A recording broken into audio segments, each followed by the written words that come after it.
सासू माँ, मैं सम्मान कर सकती हूँ, लेकिन किसी की गुलामी नहीं।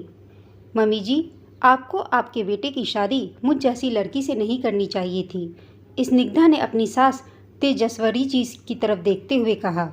अपने नाम के अनुरूप तेज तर्रार तेजस्वरी जी को अपनी जुम्मा जुम्मा आई सीधी सादी मितभाषी और विनम्र बहू से ऐसे जवाब की कतई उपेक्षा नहीं थी।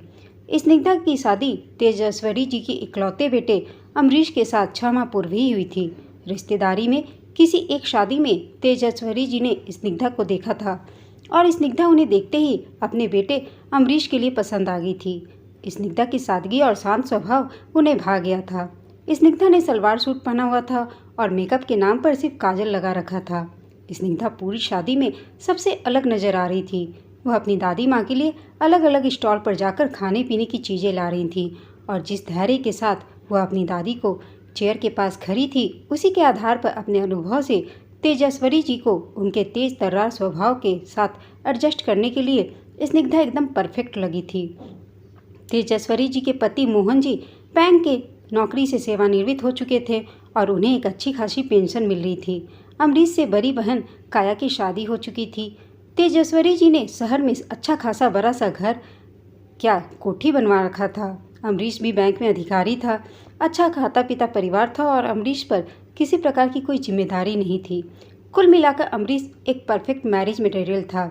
इसलिए इतनी काबिल लड़के के लिए रिश्तों की लाइन लगी हुई थी।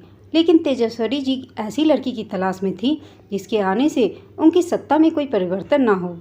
शादी होते ही तेजस्वरी जी ने ससुराल में अपनी धाक जमा ली थी और उनकी सास एक धर्मपरायण सीधी सादी महिला अपनी बहू के अनुसार ढल गई थी।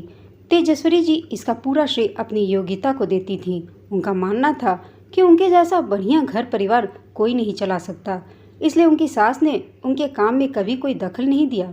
सास बनने के बाद भी वह अपनी सत्ता छोड़ना नहीं चाहती थी।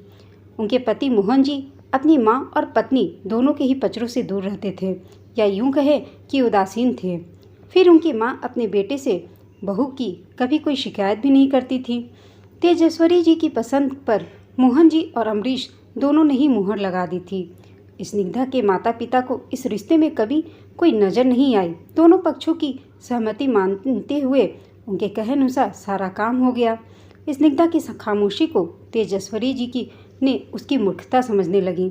स्निग्धा मितभाषी थी, लेकिन वह बेवकूफ़ नहीं थी। उसमें समझ थी, वह निर्णय भी ले सकती थी। धीरे धीरे स्निग्धा को तेजस्वरी जी का प्रभुत्ववादी व्यक्तित्व समझ में आने लगा। घर की हर छोटी से छोटी और बड़ी से बड़ी बात से संबंधित निर्णय सिर्फ और सिर्फ तेजस्वरी जी ही ले सकती थी। वह किसी और की सलाह तक सुनना पसंद नहीं करती थी।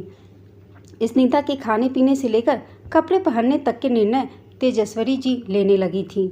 स्निग्धा को नाश्ते में पराठा खाना पसंद था, लेकिन तेजस्वरी जी दूध, दलिया, कॉर्नफ्लेक्स, पोहा, उपमा आदि ही बनवाती और अगर वह पराठा बनाना भी चाहती तो तुरंत मना कर देती। इस घर में सुबह सुबह पराठा कोई नहीं खाता। स्निग्धा ने अमरीश को बड़े प्यार से एक शर्ट गिफ्ट करी थी।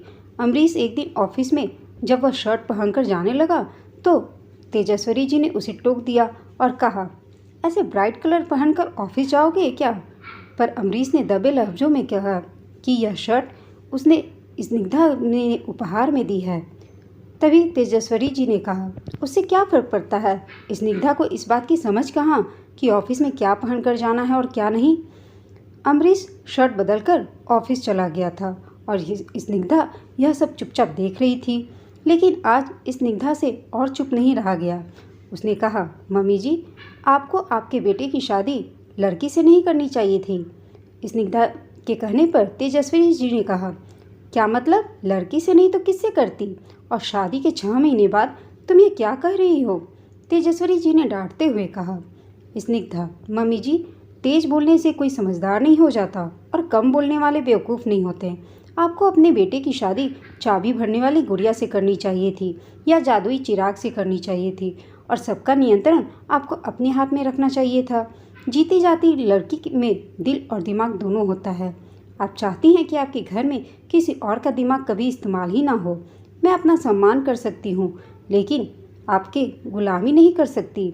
स्निग्धा ने आत्मविश्वास से सधे हुए शब्दों में कहा और वहाँ से चली गई। तेजस्वरी जी, सत्ता परिवर्तन का समय आ गया है। मेरी माँ इस मामले में तुमसे ज़्यादा समझदार थी और उन्होंने घर की सुख शांति बनाए रखने के लिए खामोशी को चुना था। अब तुम भी अपनी बहू को उसका घर संसार संभालने दो। मोहन जी ने अवाक तेजस्वी जी को समझाते हुए कहा। आज पहली बार तेजस्वी जी की खामोशी भी बहुत कुछ कह रही थी। दोस्तों, आपको यह कहानी कैसी लगी हमें कमेंट करके बताइएगा। साथ ही कहानी अच्छी लगी हो तो इसे लाइक, शेयर और चैनल को सब्सक्राइब करना ना भूलें। कहानी सुनने के लिए आप सबका धन्यवाद।